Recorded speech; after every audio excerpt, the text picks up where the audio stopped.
Olympia IAS academy சார்பாக போட்டித் தேர்வுக்கு தயாராகும் அனைத்து போட்டித் தேர்வாளர்களுக்கும் இனிய காலை வணக்கம். இப்போ என்ன பார்க்க போறோம்னா சயின்ஸ் டாபிக்லேருந்து நம்ம வந்து 6th நம்ம பார்த்துட்டு இருந்துச்சு. அது விட்டதுலேருந்து இப்போ பார்க்கலாம். வாங்க நெக்ஸ்ட் வீடியோவில் வாங்க பார்க்கலாம். இதில் பார்த்தீங்கன்னா இலையின் 3 முக்கிய பணிகள் சொல்லிட்டு பார்த்துச்சு. அந்த 3 பணிகள் என்னன்னா ஒளிச்சேர்க்கை, சுவாசம், நீராவி போக்கு. ஓகேங்களா? ஒளிச்சேர்க்கை, சுவாசம், நீராவி போக்கு எதனுடைய பங்கு? இலையினுடைய 3 முக்கிய பணிகள் சொல்றாங்க. இலை துளிகளின் முக்கிய வேலைனா நீராவி பார்ப்போம். இலையில வந்து நீராவி போக்கு எங்க நடைபெறுதுன்னு பார்த்தீங்கன்னா நீராவி போக்கு வந்து இலைத்துளையின் வழியாக தான் வந்து நீராவி போக்கு நடைபெறுது. ஓகேங்களா? நெக்ஸ்ட் பார்த்தீங்கன்னா நீரை உறிஞ்சும் பகுதி வந்து வேர். நீரை உறிஞ்சும் பகுதி வந்து வேறுன்னு சொல்லலாம். குளங்களில் நன்னீர் வாழிடத்திற்கு உதாரணம் சொல்லலாம். குளங்கள்ன்றது வந்து என்ன சொல்றாங்க? சரி, குளம் என்பது நன்னீர் வாழிடத்திற்கு உதாரணம் சொல்லிட்டு சொல்லலாம். ஓகேங்களா? ஒளிச்சேர்க்கை நடைபெறும் முதன்மை பகுதி வந்து இழைப்பகுதி. அப்போ ஒளிச்சேர்க்கை எங்க நடைபெறுதுன்னா இழைப்பகுதியில் நடைபெறுது. ஒளிச்சேர்க்கை எங்க நடைபெறுது? இலைப்பகுதியில் வந்து நடைபெறுது. ஓகேங்களா? நீராவி போக்கு வந்து இலை துளையின் வழியாக நடைபெறுகிறது. ஓகேங்களா? இலை துளையின் வழியாக நீராவி போக்கு நடைபெறுகிறது. ஒளிச்சேர்க்கை வந்து இலையின் மூலமா வந்து நடைபெறுகிறது. ஓகேங்களா? கொஞ்சம் வேகமா பார்க்கலாங்க. சரிங்களா? மலைகள் என்பது பொறுத்துக்கு பார்த்தீங்கன்னா மலைகள்னா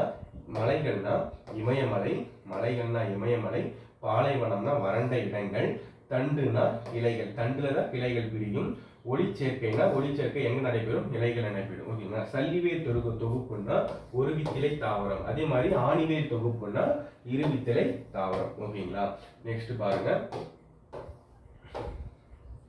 ஒரு செல் கொண்டவை என்ன சொன்னாங்கன்னு பாத்தீங்கன்னா வச்சுக்கோங்களேன், பாரமீசியம், அமீபா, யூக்ளினான்னு சொல்லிட்டு சொல்லலாம். அப்போ ஒரு செல் கொண்ட உயிரினம் என்னன்னா பாரமீசியம், அமீபா, யூக்ளினான்னு சொல்லிட்டு சொல்லலாம். பல செல் கொண்ட உயிரினங்கள் பார்த்தீங்கன்னா புலி, மனிதன், குரங்கு, மண்புழு, நத்தை, தவளை, மீன் மற்றும் புறா. ஓகேங்களா? நல்லா ஞாபகம் வச்சுக்கோங்க. ஒரு செல் உயிரின்னு சொல்லிட்டு நம்மளுக்கு என்னன்னா பாரமீசியம், அமீபா, யூக்ளினான்னு சொல்லிட்டு நம்மளுக்கு நல்லா அது ஒன்று நம்மளுக்கு தெரிஞ்சா போதும். ஓகேங்களா? அமீபா, பாரமீசியம், யூக்ளினா என்பது ஒரு செல் கொண்ட உயிரிகள். பல செல்னா மனிதர்கள், நத்தைகள், தவளை, மீன் போன்ற எல்லா வகையான குரங்கு, மண்புழுக்கள் போன்ற எல்லாமே வந்து பல செல் உயிரிகள் சொல்லிட்டு சொல்லலாம். ஓகேங்க? நீரில் மட்டும் வாழ்பவை என்னன்னு பார்த்தா மீன்களும் நண்டுகளும் வந்து நீரில் மட்டும்தான் வாழக்கூடியது. ஓகேங்களா?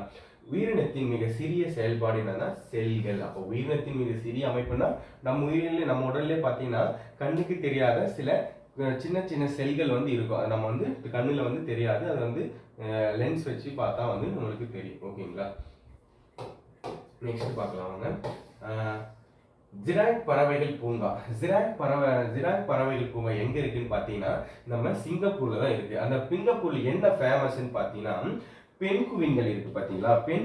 பெண்குவின்கள் வந்து பறவைகள் பனிக்கட்டிகள் நிரம்பிய ஒரு பெரிய கண்ணாடி கூட்டிக்குள். அப்போ ஒரு பெரிய கண்ணாடி கூட்டினுள்ள வந்து 0 டிகிரி செல்சியஸ் வெப்பநிலை, அதற்கு குறைவான வெப்பநிலையில வந்து பராமரிக்கப்படுகிறது.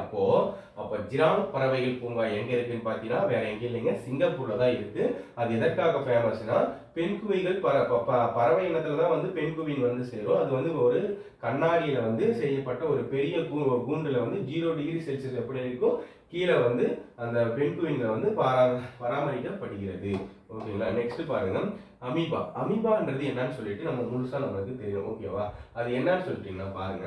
அமீபா என்பது ஒரு செல் உயிர். அமீபான்றது ஒரு செல் உயிர். அமீபா, யூக்ளினா அப்படின்னு சொல்லிட்டு வரும். ஓகேங்களா? அமீபா என்பது ஒரு செல் உயிரி நீரில் இருந்து உணவை விழுங்குகிறது. அப்போ அமீபாக்கான உணவு வந்து எங்கிருந்து விழுங்குகிறதுனா நீரில் இருந்து தான் உணவை வந்து விழுங்குகிறது. அப்போ சுருங்கும் நுண்குமிழ்கள் மூலம் கழிவு நீக்கம் செய்யப்படும். அப்போ அமீபாவின் கழிவு நீக்கம் என்னன்னு சொல்லிட்டு கேட்டாங்கன்னா சுருங்கும் நுண்குமிழ்கள். அதே மாதிரி அமீபா என்பது ஒரு செல் உயிரி நீரில் இருந்து தன் உணவை வந்து விழுங்குகிறது. ஓகேங்களா? விழுங்குகிறது. அதனுடைய அமீபாவின் கழிவு நீக்கம்னா சுருங்கிய நுண்குமிழ்கள் சொல்லிட்டு சொல்றோம். ஓகேங்களா? அடுத்து பாத்தீங்கன்னா அந்த எளிய பரவல் மூலம் உடலின் மேற்பரப்பின் வழியாக சுவாசித்தல் நடைபெறுது. அப்போ அந்த அமீபாவுடைய மேற்பகுதி பாத்தீங்கன்னா இப்படிதான் இருக்கும். இப்படி சொல்லிட்டு இருக்கும். அது பாத்தீங்கன்னா எங்கன்னா உடலின் மேற்பகுதியில தான் வந்து சுவாசித்தல் வந்து நடைபெறும் சொல்லிட்டு சொல்றாங்க. ஓகேங்களா? அதே மாதிரி அமீபாவின் இடப்பெயர்ச்சி உறுப்பு பாத்தீங்கன்னா கோடிக்கால்கள் சொல்லிட்டு என்ன இருக்கும்? ஓகேங்களா? போலிக்கால்கள் மூலம் இடப்பெயர்ச்சி செய்கின்றன அமீபா. ஓகேங்களா, மறுபடியும் பாருங்க, அமீபா என்பது ஒரு செல் உயிரினம். அது வந்து எங்கிருந்து உணவு வந்து விழுங்குதுன்னு பார்த்தீங்கன்னா நீரிலிருந்து விழுங்குகிறது. அது எதன் மூலம் கழிவுநீர் வந்து நடைபெறுகிறது? கழிவுநீர் எதன் மூலம்? அது சுருங்கிய நுண் குமிழ்கள் மூலம் நடைபெறுகிறது. அதே மாதிரி உடலில் மேற்பரப்பின் வழியாக தான் வந்து அது சுவாசத்தின் மூலமாக வந்து எளிய பரவலின் மூலமாக தான் வந்து அமீபா வந்து சுவாசத்தை வந்து மேற்கொள்ளுது. போலிக்கால்கள் மூலமா வந்து இடப்பெயர்ச்சி செய்யப்படுகிறது. ஓகேங்களா, நெக்ஸ்ட் பாருங்க, பாராமீசியம் என்ன பண்ணுதுன்னா குறுகிய இலைகளின் மூலமாக இடப்பெயர்ச்சி செய்கிறது. இது பொறுத்தல் என்ன பண்ணுவாங்க, அப்போ பாராமீசியம் எதன் மூலம் இடப்பெயர்ச்சி செய்யுதுன்னா குறுகிய இடத்துல வந்து குறு இலைகள் மூலம் அப்போ இடப்பெயர்ச்சி என்ன பண்ணும், அப்போ இடப்பெயர்ச்சி செய்வது குறுகிய செய்தல் அப்படின்னு ஞாபகம் வச்சுக்கோ. ஓகேங்களா, அது யூக்ளினா கசை இலைகளின் மூலமாக இடப்பெயர்ச்சி செய்கிறது. அப்போ பாருங்க, அமீபா எதன் மூலம் இடப்பெயர்கிறதுனா போலிக்கால்களின் மூலமா வந்து இடப்பெயர்கிறது. ஓகேங்களா, அப்ப பாருங்க நல்ல ஞாபகம் வச்சுக்கோங்க, அமீபா வந்து என்ன பண்ணுதுன்னா போலிக்கால்கள் மூலம் இடப்பெயர்ச்சி செல்கிறது. அப்போ போலி இடம்பெயர் அமீபா அம்மா வந்து போலியா இடப்பெயர்ச்சி செய்யறாங்க அப்படின்னு சொல்லிட்டு ஞாபகம் வச்சுக்கோங்க. பாரு வந்து குறு இலைகள் மூலம் இடப்பெயர்ச்சி. அப்போ பாராமீசியம் வந்து குறுகுறுன்னு பாக்குறாங்க. ஓகேங்களா, பாராமீசியம் குறுகுறு இலைகள் மூலம் இடப்பெயர்ச்சி செய்யுது. யூக்ளினா என்பது கசை இலைகளின் மூலமாக இடப்பெயர்ச்சி செய்யுது. யூ என்பது இவன் பாரு கசன்னு இருக்கிறான்னு சொல்றாங்க பாத்தீங்கன்னா, அது மாதிரி இவனுடைய இடப்பெயர்ச்சி எப்படி இருக்குன்னா யூ கசன்னு இருக்கிறனா யூக்ளினா கசை இலைகள், பாரு குறுகுறுன்னு நம்மளை பாக்குறான் பாரு, பாராமீசியம் குறு இலைகள், போலிக்கால்கள்னா இடப்பெயர்ச்சி. போலிக்கால்கள்னா இடப்பெயர்ச்சி. போலிக்கால்கள்னா அப்ப கால்கள் எங்க இடம்பெயரலாம், அதனால இடப்பெயர்ச்சி. ஓகே, அமீபாவின் இடப்பெயர்ச்சின்னு சொல்லலாம். ஓகே, அடுத்து பாத்தீங்கன்னா மீன்கள் சுவாச உறுப்புகள் எங்கன்னு பாத்தீங்கன்னா செவல்கள் சொல்லிட்டு சொல்லலாம். மீன்கள் சுவாச உறுப்புகள் வந்து செவல்கள் ஆக்சிஜனை உறிஞ்ச பயன்படுத்தப்படுகிறது. அப்போ மீன்கள் வந்து சுவாச உறுப்பு என்ன சொல்லலாம், செவல்கள் ஆக்சிஜனை உறிஞ்ச பயன்படுகிறது. அதே மாதிரி பல்லிகள் பாத்தீங்கன்னா பல்லிகள் பெரும்பாலும் வந்து வெப்பமண்டல பகுதிகளில் வாழக்கூடியவை. அப்போ பல்லிகள் பாத்தீங்கன்னா என்ன சொல்றாங்கன்னா வெப்பமண்டல பகுதியில் வந்து வாழக்கூடியவை தான் வந்து பல்லிகள். ஓகேங்களா, நெக்ஸ்ட் பாத்தீங்கன்னா இரு கால்கள் ஓடும் பல்லிகளின் வாளானது அதன் முழு உடல் எடையை தாங்கும் வகையை பின்னோக்கி இழுக்கும் அல்லது மேல்நோக்கி இழுக்கும் சொல்லிட்டு சொல்றாங்க.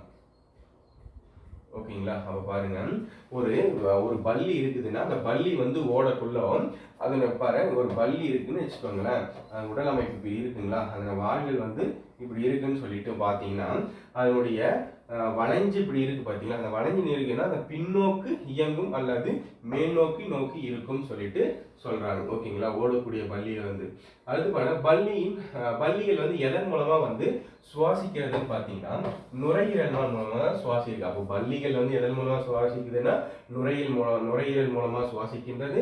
அதே மாதிரி பல்லிகள் பெரும்பாலும் வெப்பமண்டல பகுதியில் வாழக்கூடியது. அதே மாதிரி பார்த்தா மீன்கள் வந்து எங்க வாழக்கூடிய மீன்கள் வந்து சுவாச உறுப்பு வந்து செவில்கள் மூலமாக வந்து சுவாசிக்கிறது. ஓகேங்களா, அது வந்து ஆக்சிஜனை உறிஞ்ச பயன்படுத்துகிறதுன்னு சொல்றாங்க. அதே மாதிரி பார்த்தா நெக்ஸ்ட் பாத்தீங்கன்னா 145 இரு கால்கள் ஓடும் பல்லிகள் வாழானது அது பார்த்தாச்சு. 46 பாருங்க, பல்லிகள் நுரையீரல் மூலமாக வந்து சுவாசிக்கிறது. 47 பாருங்க, சில பல்லிகளுக்கு டைனோசர் கால்கள் விரலிடை சவ்வுகள் உள்ளன. அப்போ சில பல்லிகளுக்கு எப்படின்னா அந்த டைனோசர் வந்து அந்த காலத்துல இருந்துச்சு பார்த்தா 5ஆம் நூற்றாண்டு 6ஆம் நூற்றாண்டுன்னு சொல்லிட்டு கிமு 6000 ஆண்டு முன்னாடி வந்து என்ன சொன்னா பல்லிகள் வந்து விரலிடை சவ்வுகள் உள்ளன. சில பல்லிகள் பறக்கும் தன்மை உடையது, பாதுகாப்புடன் தரையிறங்கக்கூடிய தன்மைகளை பெற்றுள்ளது. அப்போ பல்லிகள் என்ன சொன்னா டைனோசருடைய கால்கள் வடிவம் அமைப்பை உடையதுன்னு சொல்லிட்டு சொல்றாங்க. அதுக்கப்புறம் பாத்தீங்கன்னா அதனுடைய சில பல்லிகள் வந்து பறக்கக்கூடிய தன்மை உள்ளது, அது லேண்டிங் பண்றதும் வந்து தன்னுடைய பாதுகாப்போடு தான் வந்து லேண்டிங் ஆகும்னு சொல்லிட்டு சொல்றாங்க. ஓகேங்களா, அது நெக்ஸ்ட் பாருங்க 148வது கொஸ்டின், பறவைகள் முன்னங்கால்கள் ரெக்கைகளாக மாறப்படுகிறது, ரெக்கைகளாக மாறுபாடு அடைகிறது. அப்போ பறவைகளின் முன்னங்கால்கள் என்னவா மாறுது, ரெக்கைகளாக வந்து மாற்றம் அடைகிறதுன்னு சொல்லிட்டு சொல்றாங்க. நெக்ஸ்ட் பாத்தீங்கன்னா பறவைகள் பறவைகள் வந்து பறக்குதுன்னா பாத்தீங்களா, அது வந்து பறக்கக்கூடிய போது வந்து அது வந்து அதனுடைய பறக்கும் திசையை வந்து கட்டுப்படுத்துவது எதுன்னா அதனுடைய வாள்கள் தான், பறக்கும் வாள்கள் தான். ஓகேங்களா, பறவையின் வாள் பறக்கும் திசையை கட்டுப்படுத்துகிறது. அப்போ பறவைகளுக்கு பறக்கும் திசையை கட்டுப்படுத்தும் பகுதி என்னன்னா வால் பகுதி. ஓகேங்களா, பறத்தலின் போது ஏற்படும் அழுத்தத்தினை தாங்குவதற்கு வலிமை மிக்க மார்பு தசையினை பெற்றுள்ளது. அப்போ நல்லா ஞாபகம் வச்சுக்கோங்க, கால் தசையா ரெக்க தசையான்னு சொல்லிட்டு கேட்பாங்க. அது பறக்க கொள்ளும் போது அந்த அழுத்தத்தினை வந்து தாங்கும் அளவிற்கு வலிமை மிக்கது என்ன சொல்றாங்க, மார்பு தசைகள் வந்து வலிமை மிக்கதுன்னு சொல்லிட்டு சொல்றாங்க பறவை இனத்திற்கு. நெக்ஸ்ட் பாத்தீங்கன்னா 150வது கொஸ்டின், பறவைகள் ஒரே சமயத்தில் இரு கண்களின் மூலம் இரு வெவ்வேறு பொருட்களை காண முடியும். இதற்கு இருமை பார்வை என்று அழைக்கப்படும். அப்போ நம்ம பாருங்க, ஒரு பறவையை நம்ம வந்து சும்மா நம்ம ஏதாவது ஒரு குயிலோ ஏதோ ஒன்று பார்க்குறாங்கன்னா அந்த குயிலை வந்து சும்மா பிடிக்கிறதுக்கு சும்மா இந்தாட்ட ஒருத்தர் பார்த்தீங்கன்னா வச்சுக்கோங்க, யார் சீக்கிரமா வராங்கன்னு பார்த்துட்டு டக்குன்னு இப்படி போகிறதுக்குள்ள அது ஒரு செகண்ட்ல வந்து பறந்து ஓடி போயிடும். ஓகேங்களா, சிட்டுக்குருவின்னு நீங்கள் கிராம சைடில் வந்து நீங்கள் பார்ப்போங்க. ஓகேங்களா, அந்த மாதிரி டைம் வந்து இருவேறு பார்வை கொண்ட ஒரு உயிரினம் என்னது, பறவை இனங்கள் சொல்லிட்டு சொல்லலாம். ஓகேங்களா, குளிர்காலத்தில் உறங்கக்கூடிய விலங்கு என்னன்னு பார்த்தீங்கன்னா ஆமை. அப்போ குளிர்காலத்தில் உறங்கக்கூடியது என்ன சொன்னா ஆமை சொல்லலாம். கோடை காலத்தில் உறங்கக்கூடிய விலங்கு என்ன சொன்னா நத்தை. அப்போ குளிர்காலத்துல வந்து என்ன சொல்லலாம், ஆமை மாதிரி குறுங்கி இருப்பாங்க. ஓகேங்களா, வீட்டுக்குள்ள ஆமனுடைய ஓடு இருக்கு பார்த்தியா, அந்த ஓடு வந்து என்ன ஆகுதுன்னா அதுதான் அதுக்குடைய வீடு மாதிரி. குளிர்காலத்தில் என்ன பண்ணோம், அந்த கூண்டுக்குள்ள நம்ம நுழைஞ்சிக்கணும்னு சொல்லிட்டு ஞாபகம் வச்சுக்கோங்க. ஓகேங்களா, நெக்ஸ்ட் பார்த்தீங்கன்னா அந்த நத்தை பார்த்தீங்கன்னா நத்தை வந்து கோடை காலத்துல வந்து அது வந்து உறங்கக்கூடிய விலங்கு. ஏதாவது ஒன்று தெரிஞ்சுக்கிட்டா போதும், நெக்ஸ்ட் அதை அடிச்சிடலாம். ஒட்டகத்தை பத்தி பார்க்கலாம். ஒட்டகத்துடைய தனி சிறப்பு என்னன்னு சொல்லிட்டு பார்த்தீங்கன்னா, உலர்ந்த பாலைவனத்திற்கு ஏற்றது போல் தன் உடலில் நீர் சேமிக்கும் தகவமைப்பை பெற்றலாம். அப்போ உலர்ந்த மிகப்பெரிய பாலைவனங்கள் எல்லாம் உலர்ந்துட்டு காணப்படும் பார்த்தீங்களா, அதில் வந்து உடல்ல நீரை வந்து சேமிக்கும் தகவமைப்பை பெற்றுள்ளதா அந்த ஒட்டகம் சொல்லிட்டு சொல்றாங்க. ஓகேங்களா, இதை நீண்ட கால்கள் வந்து பாலைவனத்தில் உள்ள சூடான மணல்களில் இருந்து உடலை பாதுகாப்போ. அதனுடைய பாலைவனம் வந்து ரொம்ப வெயில் அடிக்கும், தண்ணீர் வந்து கிடைக்காது, அதனால வந்து மணல் வந்து ஓவர் ஹீட்டா இருக்கும். அதுல வந்து பாதுகாக்கிறது வந்து என்னது, அதனுடைய கால்கள் தான் வந்து ஒட்டகத்திற்கு வந்து பாதுகாப்பா இருக்குதுன்னு சொல்றாங்க. ஒட்டகம் குறைந்த அளவு சிறுநீரை வெளியேறுகிறது. அப்போ குறைந்த அளவு சிறுநீரை வந்து வெளியேற்றுகிறது. அதன் சாணம் வந்து வறண்டு காணப்படும். அந்த சாணம் பார்த்தீங்கன்னா வச்சுக்கோங்களேன் வறண்டு காணப்படும் சொல்லிட்டு சொல்றாங்க. உடலில் இருந்து வியர்வை வெளியேறுவதில்லை, இது ரொம்ப முக்கியங்க. அப்போ ஒட்டகத்திற்கு வியர்வை வருதா வரலையான்னு கேட்குவாங்க. ஒட்டகத்திற்கு வியர்வை வெளியேறுவதில்லை. ஒட்டகம் திமிழ் பகுதிகளில் கொழுப்பினை சேமித்து வைக்கிறது. அப்போ ஒட்டகம் எங்க சேமித்து வைக்கிறது, அது வந்து திமிழில தான் வந்து கொழுப்பு சேமித்து வைக்கிறது. பாலைவன கப்பல் என அழைக்கப்படுவது, பாலைவனத்துல என்ன இருக்கும், ஒட்டகம் தான் இருக்கு, அதனால வந்து கப்பல்னு சொல்றாங்க. ஓகேங்களா, அது பாருங்க. அடுத்து பாருங்க, எப்போதுமே நீர் அருந்தாத விலங்கு என்னன்னு சொல்றாங்கன்னா கங்காரு எலி. ஓகேங்களா, எப்போதுமே வந்து நீர் அருந்தாத ஒரே ஒரு விலங்கு, 2 விலங்கு என்னன்னா கங்காரு வந்து தன்னுடைய உணவு எடுக்குதுன்னு பாத்தீங்களா, அந்த உணவிலே வந்து அந்த தண்ணீரை வந்து எடுத்துக்குன்னு சொல்லிட்டு சொல்றாங்க. அறிவியல் இதை சொல்றாங்க, அது எதுன்னு சொல்லிட்டு நம்மளுக்கு சரியா தெரியல. ஓகேங்களா, கண்டிப்பா அது உண்மையா தான் இருக்கும். அறிவியல் இதே வந்து ப்ரூஃப் பண்ணிக்கிறாங்கன்னா அது வந்து கண்டிப்பா உண்மையா தான் இருக்கும். எப்பொழுதும் நீர் அருந்தா விலங்குன்னு பாத்தீங்கன்னா கங்காரு எலி. ஓகேங்களா, தமிழ்நாட்டின் மாநில விலங்கு என்னன்னு பாத்தீங்கன்னா, இது வந்து பிசி கொஸ்டின்ல கேட்டேன். தமிழ்நாட்டின் மாநில விலங்கு வந்து நீலகிரி வரையாடு. என்னது, நீலகிரி வரையாடு. தமிழ்நாடு பிசி கொஸ்டின் என்ன கேட்டாங்கன்னு பாத்தீங்கன்னா, பிசில வந்து என்ன கேட்டாங்கன்னு பாத்தீங்கன்னா 2025ல தமிழ்நாட்டின் மாநில பறவை சொல்லிருக்கிறாங்க. என்னன்னா மகரந்த புறா. ஓகேங்களா, மகரந்த புறா தான் வந்து தமிழ்நாட்டின் மாநில பறவை சொல்லிட்டு சொல்லலாம். அதே பார்த்து இந்தியாவினுடைய பறவை தேசிய பறவைன்னு பார்த்தீங்கன்னா நம்ம என்ன சொல்லுங்க, மயில். ஓகேங்களா, 1963 வந்து தேசிய பறவை வந்து அனௌன்ஸ் பண்ணிக்குவாங்க. ஓகேங்களா, அதாவது நீர்நிலைகள், பாலைவனங்கள் மற்றும் மலைகள் ஆகியவற்றை எவ்வாறு அழைக்கலாம் சொல்ல வாழிடங்கள் சொல்லிட்டு அழைக்கலாம். நீர்நிலைகளையும் பாலைவனங்களையும் மலைகளையும் என்னன்னு சொல்லி அழைக்கலாம், வாழிடங்கள் சொல்லிட்டு அழைக்கலாம். நெக்ஸ்ட் 157 உடல் நலம் என்பது ஒரு மனிதனின் முழுமையான உடல், மனம் மற்றும் சமூகம் சார்ந்த இடர்பாகுபாடுகள் இல்லாமல் இருக்கும் நிலையை குறிப்பதாகும் என்று வரையறை தந்த நிறுவனம் என்ன, உலக சுகாதார நிறுவனம். அப்போ ஒரு உடல் நலம் வந்து எப்படி இருக்கணும், ஒரு மனிதனுக்கு முழுமையான உடலும் மனமும் சமூகம் சார்ந்த இடர்பாடுகள் இல்லாம இருக்கணும். அப்படி இருந்தாதான் வந்து நிலையாக குறிப்புதுன்னு சொல்லிட்டு யார் சொல்றாங்க, உலக சுகாதார நிறுவனம் வந்து சொல்றாங்க. ஓகேங்களா, அடுத்து என்ன சொல்றாங்க 158 பாருங்க, உடல் நலம் என்பது உடல் சுற்றுப்புறத்தில் ஏற்படும் அழுத்தங்களும் மாற்றங்களும் ஏற்ற வகையில் தகவமைத்துக் கொள்ளும் மூலம் உடலின் சமநிலையை பேணுகின்ற சிறப்பான நிலையை எவ்வாறு அழைக்கிறாங்கன்னா ஸ்டானிஸ் ஹோமியோஸ்டானிஸ்ன்னு சொல்றாங்க ஓகேங்களா. ஹோமியோஸ்டானிஸ்ன்னு சொன்னப்போ உடல் நமக்கு வந்து என்ன சொல்றா உடல் நலம்ன்றது வந்து எப்படின்னு சொல்றாங்கன்னா உடல் வந்து சுற்றுப்புறத்தில் ஏற்படும் அழுத்தத்திற்கும் மாற்றத்திற்கும் ஏற்ற வகையில் வந்து தன்னை வந்து தகவமைத்துக் கொள்வதுதான் உடலினுடைய சமநிலைன்னு சொல்லிட்டு சிறப்பு நிலையாக என்ன அழைக்கிறாங்க ஹோமியோஸ்டானிஸ் சொல்லிட்டு சொல்றாங்க ஓகேங்களா.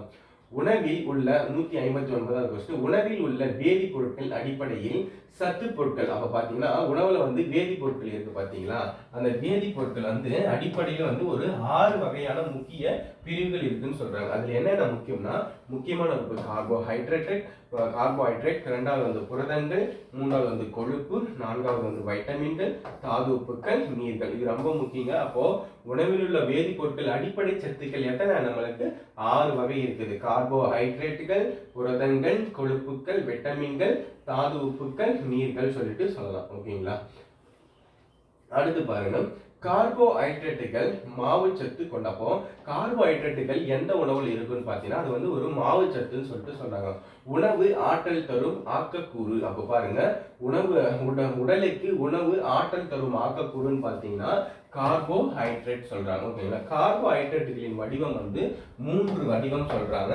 அது பாத்தீங்கன்னா சர்க்கரை, ஸ்டார்ச், நார்ச்சத்து உள்ள உணவுகள். அப்போ சர்க்கரை எதில் இருக்குதுன்னு பாத்தீங்கன்னா பழங்கள், தேன், கரும்பு சர்க்கரை மற்றும் பீட்ரூட், இதுல எல்லாம் வந்து சர்க்கரை சுகர் இருக்குன்னு சொல்றாங்க ஓகேங்களா. சர்க்கரை எதில் இருக்குன்னு பாருங்க, பழங்கள், தேன், கரும்பு சர்க்கரை மற்றும் பீட்ரூட் சொல்றாங்க. ஸ்டார்ச் எதுல எல்லாம் இருக்கு பாத்தீங்கன்னா நம்ம சாப்பிடக்கூடிய அரிசி, கோதுமை, சோளம், உருளைக்கிழங்கு எல்லாம் என்ன இருக்கு, ஸ்டார்ச் இருக்கு ஓகேங்களா. நார்ச்சத்துக்குள்ளா முழுமையான தானியங்கள், கொட்டை உணவுகள் எல்லாம் வந்து என்ன சொல்றாங்க நார்ச்சத்துக்கள் உடையதுன்னு சொல்றாங்க ஓகேங்களா. நெக்ஸ்ட் பாருங்க, அயோடின் ஸ்டார்ச்சுடன் வினையும் பொழுது ஸ்டார்ச் அயோடின் கூட்டு பொருட்களாக அதாவது நீலம் கலந்த கருப்பு நிறமாக மாறுகிறது. இந்த கருநீல நிறம் உணவின் ஸ்டார்ச் உள்ளது என்பதை உறுதி செய்கிறது. அப்போ என்ன பண்றாங்கன்னு பாருங்க, அறிவியல் ரீதியா வந்து என்ன சொல்றாங்கன்னா அயோடினும் ஸ்டார்ச்சும் வந்து வினை புரியுதுன்னா அந்த ஸ்டார்ச் அயோடின் வந்து கூட்டு பொருட்களாக வந்து அதாவது நீலம் கலந்த கருப்பு நிறமாக வந்து மாறும் அப்படின்னு சொல்லிட்டு சொல்றாங்க. இது கருநீல நிறம் உணவில் வந்து ஸ்டார்ச் உள்ளது என்பதை உறுதி செய்கிறது. அதே மாதிரி பாருங்க, கொழுப்புனா என்னன்னு சொல்லிட்டு நம்மளுக்கு தெரியும். கொழுப்புனா நம்ம உடல் என்ன சொன்னா நம்மளுக்கு ஆற்றல் தரும் ஒரு உணவுனா என்ன, அது நம்மளுக்கு கொழுப்பு. என்னடா கொழுப்பு பாருங்க, கொழுப்பு ஏறிக்குதுன்னு சொல்றாங்க பாத்தீங்களா. யாரா பாத்தீங்கன்னா இவங்களுக்கு நிறைய கொழுப்பு ஏறிக்கு மதிக்கவே மாட்டேங்கிறான் அப்படின்னு சொல்றோம். அது எதனாலன்னு பாருங்க, நம்ம உடம்புக்கு மொத்தமா ஆற்றல் கொடுக்கக்கூடியது எது, நம்மளுக்கு இந்த கொழுப்பு தான் ஓகேங்களா. கார்போஹைட்ரேட்டுகளை விட அதிக ஆற்றலை தரக்கூடியது என்னது, நம்மளுக்கு கொழுப்பு தான் சொல்லிட்டு சொல்றாங்க ஓகேங்களா. அப்போ கார்போஹைட்ரேட்டை விட எது நம்மளுக்கு அதிகமா தரக்கூடியது, கொழுப்பு தான் சொல்றாங்க ஓகேங்களா. அந்த கொழுப்பு எங்க இருக்குன்னு பாருங்க, வெண்ணெய், நெய், பால், பாலாடை கட்டி, பன்னீர் மற்றும் கொட்டைகள், மாமிசம், மீன் மற்றும் முட்டை, மஞ்சள் கருவுல வந்து இதெல்லாம் வந்து கொழுப்புகள் இருக்குன்னு சொல்றாங்க ஓகேங்களா. கொழுப்புகள் உடலுக்கு ஆற்றலை தருவது மட்டுமல்லாது நமது உடலை பாதுகாப்பதும் நம் செல்களையும் பாதுகாக்க. அப்போ கொழுப்புன்றது வந்து என்ன, நம்ம உடல் ஆற்றலை தருவது மட்டும் இல்லாம நமக்கு உடல்ல இருக்கிற செல்களையும் வந்து பாதுகாக்குதுன்னு சொல்லிட்டு சொல்றாங்க ஓகேங்களா. ஓகே, அது 163வது கொஸ்டின் பாருங்க, அதிக புரதம் உள்ள உணவு என்னன்னா சோயா பீன்ஸ் தான். அப்போ அதிகம் புரதம் கொண்டுள்ள உணவு என்னன்னா சோயா பீன்ஸ் தான் வந்து சொல்றாங்க ஓகேங்களா. அதிக புரதம் உடையது என்ன சொல்றாங்க, சோயா பீன்ஸ் சொல்றாங்க. உடல் வளர்ச்சிக்கு உணவு என்ன சொல்லிட்டுன்னு பாத்தீங்கன்னா புரதம் தான். நம்ம உடல் வளர்ச்சிக்கு வந்து உணவு வந்து புரதம் ஓகேங்களா. உடல் வளர்ச்சிக்கு என்ன தேவை, புரதம் தேவை. அதிக புரதம் உள்ளது சோயா பீன்ஸ் ஓகேங்களா. 165வது கொஸ்டின் பாத்தீங்கன்னா இப்போ விட்டமின் வந்து சொல்லியிருக்காங்க. விட்டமின்ல வந்து மொத்தம் வந்து ஒரு 5-6 வகை இருக்கு சொல்றாங்க. அது என்னன்னு சொன்னா vitamin A, vitamin B, vitamin C, vitamin D, vitamin K ஓகேங்களா. இந்த 5 வகையான விட்டமின் கேல வந்து என்ன குறைபாடுகள், என்ன நோய்கள் ஏற்படும், அந்த நோயை சரி பண்றதுக்கு என்னென்ன முறைகள் இருக்குன்னு சொல்லிட்டு பார்க்கலாம் வாங்க ஓகேங்களா. விட்டமின் ஏ குறைபாட்டினால் ஏற்படும் நோய் வந்து மாலைக்கண் நோய்னு சொல்லலாம். அதனுடைய அறிவியல் பேரு நிக்டோலோபியான்னு சொல்லிட்டு சொல்லலாம் ஓகேங்களா. மாலைக்கண் நோய் நிக்டோலோபியா அப்படின்னு சொல்லிட்டு சொல்லலாம். விட்டமின் பி பாத்தீங்கன்னா பெரிபெரின்னு சொல்லிட்டு சொல்லலாம் ஓகேங்களா. விட்டமின் பி வந்து என்ன பாத்தீங்கன்னா பெரிபெரின்னு சொல்லிட்டு சொல்லலாம். பெரிபெரி விட்டமின் பி வந்து பெரிபெரி, விட்டமின் பி வந்து பெரிபெரி. விட்டமின் சி வந்து ஸ்கர்வி நோய் வந்து ஓகேங்களா. விட்டமின் டி வந்து பாத்தீங்கன்னா ரிக்கெட்ஸ் வந்து பார்க்கலாம். விட்டமின் இ வந்து பாத்தீங்கன்னா நரம்பு தளர்ச்சி, பார்வை குறைபாடு மற்றும் மலட்டுத்தன்மையா இருக்க காரணம் வந்து என்ன, விட்டமின் இ காரணமா தான் வந்து மலட்டுத்தன்மையா இருக்கிறாங்க, பார்வை குறைபா தெரியுது.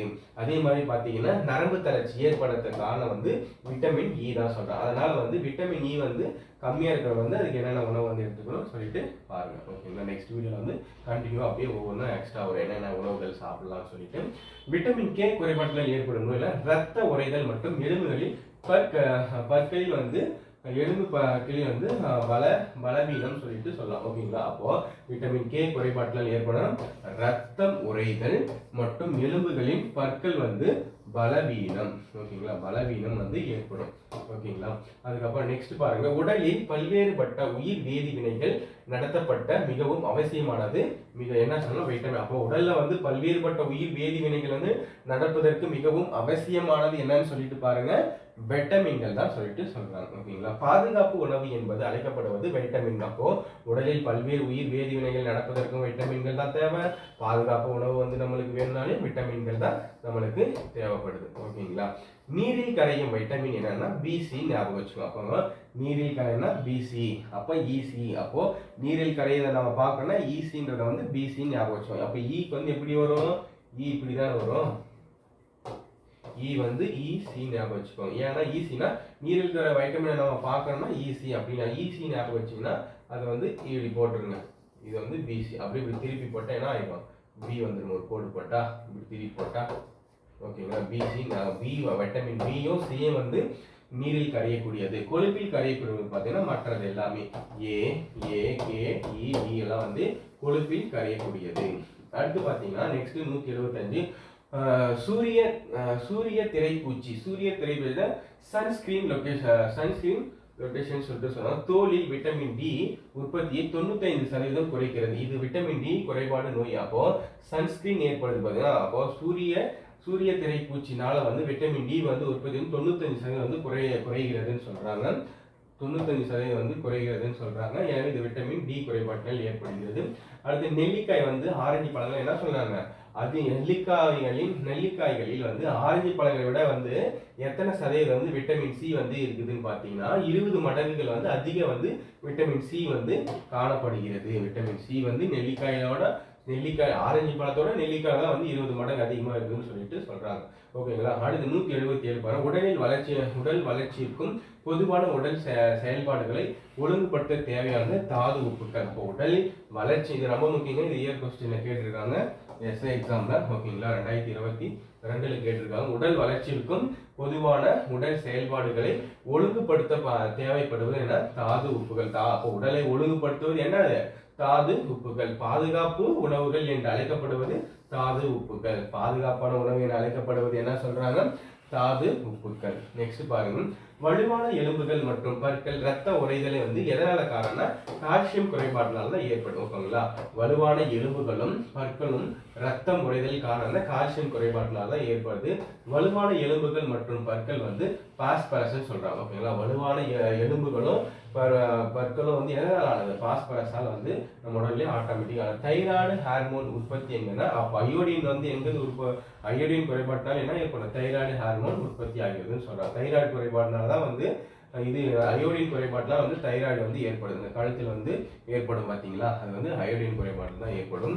நெக்ஸ்ட் பார்த்தீங்கன்னா ஹீமோகுளோபின் உற்பத்தி மூலம் மூளை வளர்ச்சி வந்து இன்மை ஏற்படுது. அது வந்து இரும்பு சத்து. அப்போ ஹீமோகுளோபின் வேணும்னா இரும்பு சத்து பொருட்களை வந்து அதிகமாக வந்து நம்ம சாப்பிட்டாதான் மூளை வளர்ச்சி வந்து ஏற்படும். ஓகேங்களா.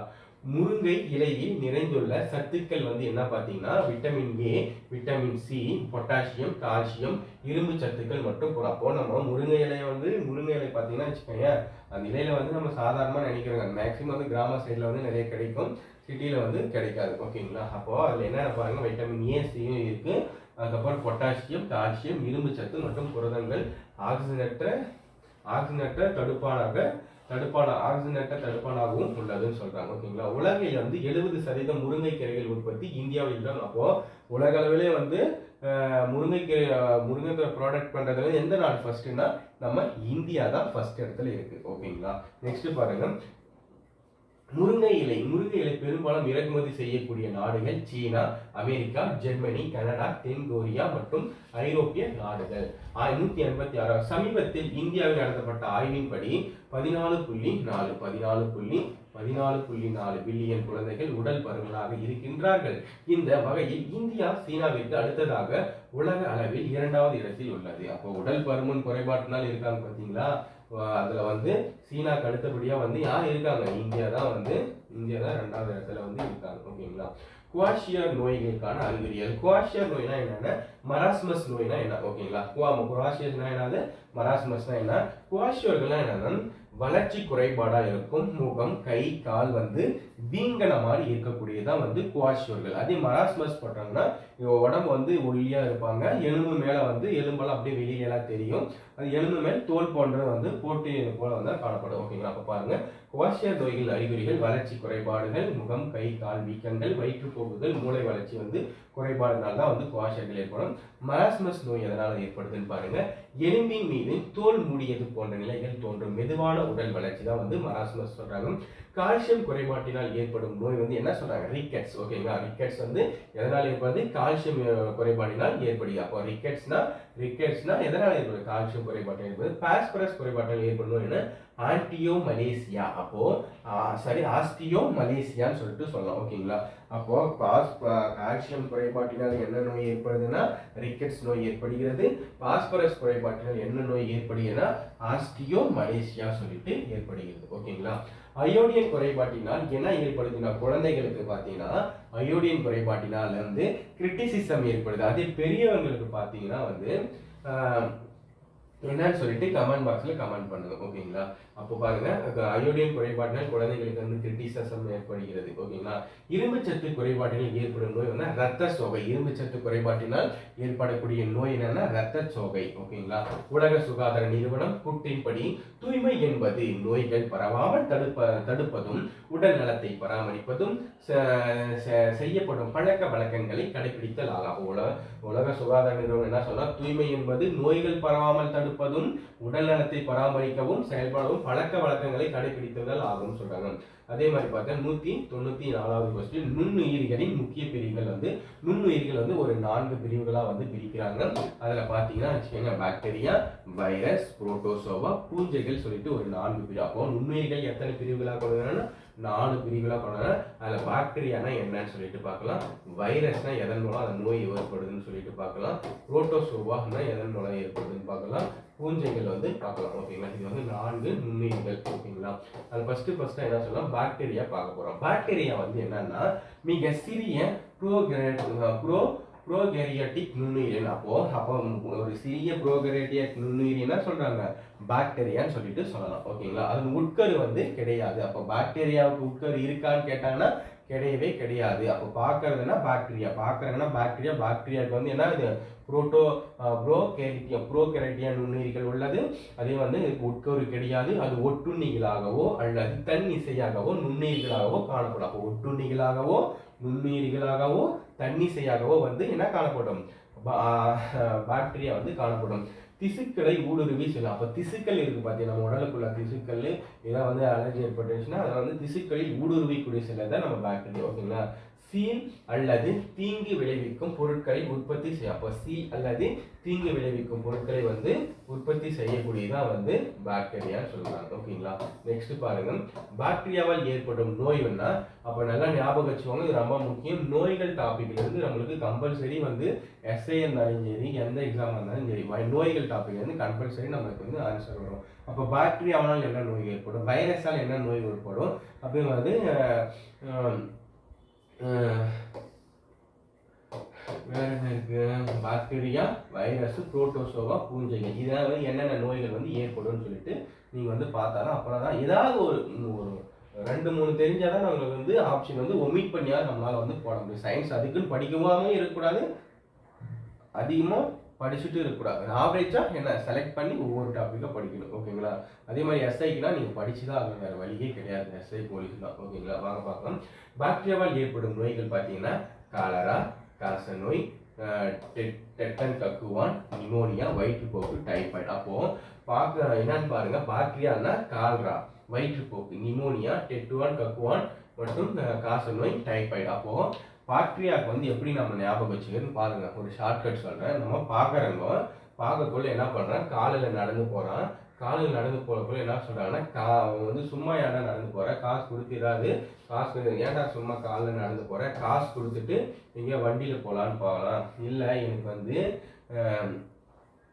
வந்து வயிற்றுப்போக்கு ஏற்படுது, அது என்னன்னு எனக்கு தெரியல, எனக்கு வந்து டென்ஷனாக இருக்குது, ஓகேவா, எனக்கு வந்து டென்ஷனாக இருக்குது, வயிற்றுப்போக்கு ஏற்பட்டுன்னு இருக்குது, ஏன்னான்னு தெரியல, நீயாவது எனக்கு சொல்லு, நிமோனியா நீயாவது எனக்கு சொல்லு அப்படின்னு சொல்கிறாங்க. அது என்ன இல்லைடா, ஒன்றும் இல்லை, ஏதாவது ஒரு ப்ராப்ளம் இருக்கும், நீ வயிறு வந்து டைட்டாக இழுத்து பிடிச்ச மாதிரி நம்மளுக்கு இருக்குது அப்படின்னு சொல்லிட்டு ஞாபகம் வச்சு. அப்போ பாருங்கள், பாக்டீரியா வந்து ஒருத்தர் வந்து பார்க்குறான், ஒருத்தன் காலையில் நடந்து போகிறேன், ஏன்டா காலையில் நடந்து போகிறேன்னா எனக்கு வந்து நோய்வாய்ப்பட்டு வருது, இப்போ காசு இல்லை, அதனால தான் வந்து எனக்கு வண்டியில் போக முடியல, ஏன்டாதுன்னா எனக்கு வந்து வண்டியில் போனால் வந்து வயிறெல்லாம் குலுங்குது, எனக்கு உடனே வயிற்றுப்போக்கு நிறைய ஏற்படுது, அதனால் வந்து என்னால் நிற்கவே முடியலன்னா நிமோனியா, ஓகேங்களா, நிற்கவே முடியல, எனக்கு ரொம்ப டென்ஷனாக இருக்குது, என்ன பண்ணலான்னா நீ என்ன பண்ணலாம்னு சொன்னால் அதுக்கப்புறம் பாருங்க டைபாய்டு, ஓகேங்களா, லாஸ்ட்டாக வந்து டைபாய்டு, எனக்கு வந்து வயிறு வந்து எப்படி இருக்கு, டைட்டாக இருக்குது அப்படின்னு சொல்லிட்டு ஞாபகம் வச்சுக்கோங்க. நெக்ஸ்ட் பாருங்க வைரஸ் என்பது ஒரு செல்லற்ற உயிரி. வைரஸ் என்பது என்ன சொல்றாங்க, ஒரு செல்லற்ற உயிரின்னு சொல்றாங்க. தாவரங்கள், விலங்குகள், நுண்ணுயிரிகள் போன்றவற்றில் எல்லா உயிரினங்களும் வைரஸ் வந்து பாதிக்கக்கூடிய. அப்போ வைரஸ்ன்றது என்ன சொல்றாங்க, தாவரங்களுக்கும் இல்லை, விலங்குகளுக்கும் இல்லை, எல்லா பொருட்களுக்கும் வந்து வைரஸ் வந்து பாதிக்கும். இது வந்து ஒரு செல்லற்ற உயிரி. அப்போ ஒரு செல்லற்ற உயிரினா அது வைரஸ், ஓகே. அப்போ பல செல் உயிரியாக தான் இருக்கும்னு நினைக்கிறேன், ஓகேங்களா. நுண்ணுயிர் கொல்லிகளால் வந்து வைரஸ் தாக்கத்தை அழிக்க முடியாது. அப்போ நுண்ணுயிர் கொல்லிகளால் இருக்கு பார்த்தா நுண்ணுயிர் கொல்லிகளால் வந்து வைரஸை வந்து அழிக்க முடியாதுன்னு சொல்றாங்க, ஓகேங்களா. வைரஸால் ஏற்படும் நோய்கள் பார்த்தீங்கன்னா இது பாரு, இன்ஃப்ளூயன்ஸா, சாதாரண சளி, சின்னம்மை. அப்போ வைரஸ் எதனால ஏற்படும்னா வச்சுக்கோங்க, நம்ம சளியில வந்து தேவையில்லாத டஸ்ட் போச்சுன்னா அதுதான் வந்து இன்ஃப்ளூயன்ஸா வைரஸ்ன்னு சொல்லுவாங்க, சளி, ஓகேங்களா. அதுதான் வந்து சாதாரண சளி. இன்ஃப்ளூயன்ஸா, சின்னம்மை வந்து சின்னம்மைனா அம்மை வருது பார்த்தீங்கன்னா, அம்மை நோய், அதனால வைரஸ் தாக்கினாதான் நம்ம உடலுக்கு ஏற்படும். அதுக்கு ஆன்டிபயோட்டிக்னா அது நம்ம வேப்ப இலையும் மஞ்சள் தான், ஓகேங்களா. அதுக்கு எடுத்தோடனே நம்ம வந்து போயிட்டு சாமிக்கு போய் அது பூத்தி இது பூத்தின்னு வருவாங்க, ஆனால் அது உண்மையான காரணம் அது கிடையாது. வேப்ப இலை தான் அதுக்கு ஒரு சிறந்த மருந்து, ஓகேங்களா. சின்னம்மையால் வந்து அந்த காலத்தில் வந்து நிறைய பேர் வந்து இறந்தும் போயிருக்காங்க. அது ஒரே தீர்வு வந்து நம்ம வந்து சின்னம்மைக்கு வந்து வேப்ப இலை தான், ஓகேங்களா. வைரஸால் ஏற்படும் நோய்கள் இன்ஃப்ளூயன்ஸா, சாதாரண சளி மற்றும் சின்னம்மை, ஓகேங்களா. பகுப்பாய்வு பொறியை வடிவமைத்தவர்னா சார்லஸ் பாப்பேஜ். அப்போ பகுப்பாய்வு பொறியை வந்து வடிவமைத்தது சார்லஸ் பாப்பேஜ். இந்த சார்லஸ் பாப்பேஜ் பகுப்பாய்வு பொறியை வந்து வடிவமைத்தவர் சார்லஸ் பாப்பேஜ் சொல்றாங்க. உலகின் முதல் கணினி நிரலர் யாருன்னா அகஸ்டா அடா லவ்லேஸ். பாருங்க, உலகின் முதல் கணினி வந்து நிரலர்னா யாருன்னா அகஸ்டா அடா லவ்லேஸ் சொல்லிட்டு சொல்லலாம். முதலில் கண்டறியப்பட்ட கணக்கிட பயன்படுத்தப்பட்ட கருவினா அபாகஸ் கருவி. அப்போ முதலா வந்து எதில் கணக்கிடுறாங்கன்னு பார்த்தீங்கன்னா அபாகஸ் கருவின்னு சொல்லிட்டு சொல்லலாம், ஓகேங்களா. நம் தற்போது பயன்படுத்துவது எத்தனையாவது தலைமுறை சொல்றாங்க. நம்ம தற்போது எத்தனாவது தலைமுறை, 5வது தலைமுறையில நம்ம வந்து வாழ்ந்து கொண்டிருக்கு, ஓகேங்களா. அது கூட தெரியாத சிலர் இருப்பாங்க. நம்ம எத்தனாவது தலைமுறைனா 5வது தலைமுறை. 5வது தலைமுறை தான் நம்ம வந்து இப்போதைக்கு வாழ்ந்து கொண்டிருக்கிறது. நெக்ஸ்ட் பார்த்தீங்கன்னா முதலாம் தலைமுறை என்னன்னு பார்த்தீங்கன்னா மொத்தம் வந்து நம்மளுக்கு 5 தலைமுறை என்னன்னு சொல்லிட்டு தெரியணும். அப்படின்னா தான் வந்து நம்மளுக்கு தெரியும். ஃபர்ஸ்ட் பார்த்தீங்கன்னா முதல் தலைமுறைனா வெற்றிட குழாய்கள். முதல் தலைமுறைனா வெற்றிட குழாய்கள். 2ஆம் தலைமுறைனா மின்மய பெருக்கி. 3ஆம் தலைமுறைனா ஒருங்கிணைந்த சுற்று. 4ஆம் தலைமுறைனா நுண்ணிய செயலி. 5ஆம் தலைமுறை செயற்கை நுண்ணறிவு. பாருங்க, முதல் தலைமுறை வெற்றிட குழாயி, மின்மயமாக்கும், மின்மய பெருக்கி, ஒருங்கிணைந்த சுற்று, நுண் செயலி, செயற்கை நுண்ணறிவு. இது எப்படி ஞாபகம் வச்சுக்குன்னு பாருங்க.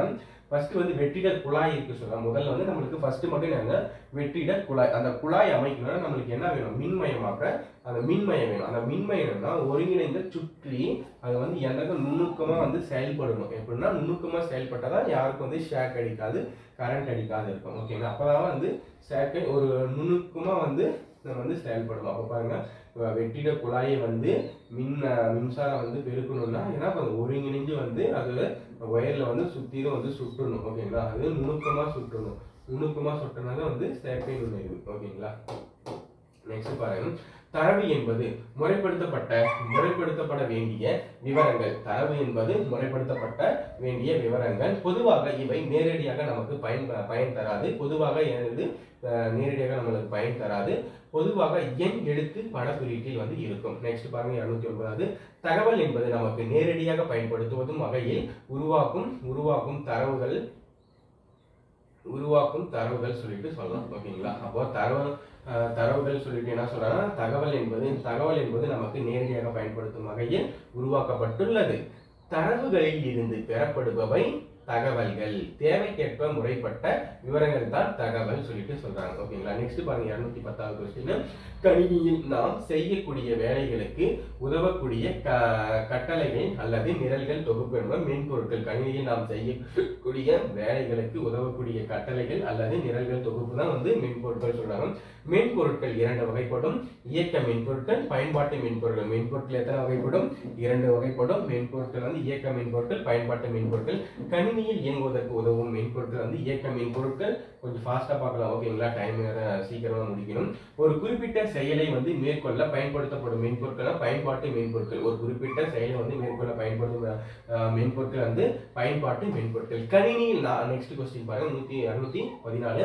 கணினியில் இருக்கக்கூடிய மென்பொருட்கள் செயல்படுத்துவதற்கு உதவக்கூடிய கணினியின் பாகங்கள் வன்பொருட்கள். அப்போ கணினியில் இருக்கக்கூடிய மென்பொருட்கள் செயல்படுவதற்கு உதவக்கூடிய கணினி பாகங்கள்னா வன்பொருட்கள். ஓகேங்களா? கணினியின் தந்தை என்று யாரு? Charles Babbage. அப்போ கணினியின் தந்தை என அழைக்கப்படுவது யாரு? Charles Babbage. முதல் கணினி அறிமுகம் செய்யப்பட்ட ஆண்டு 1946 தான் வந்து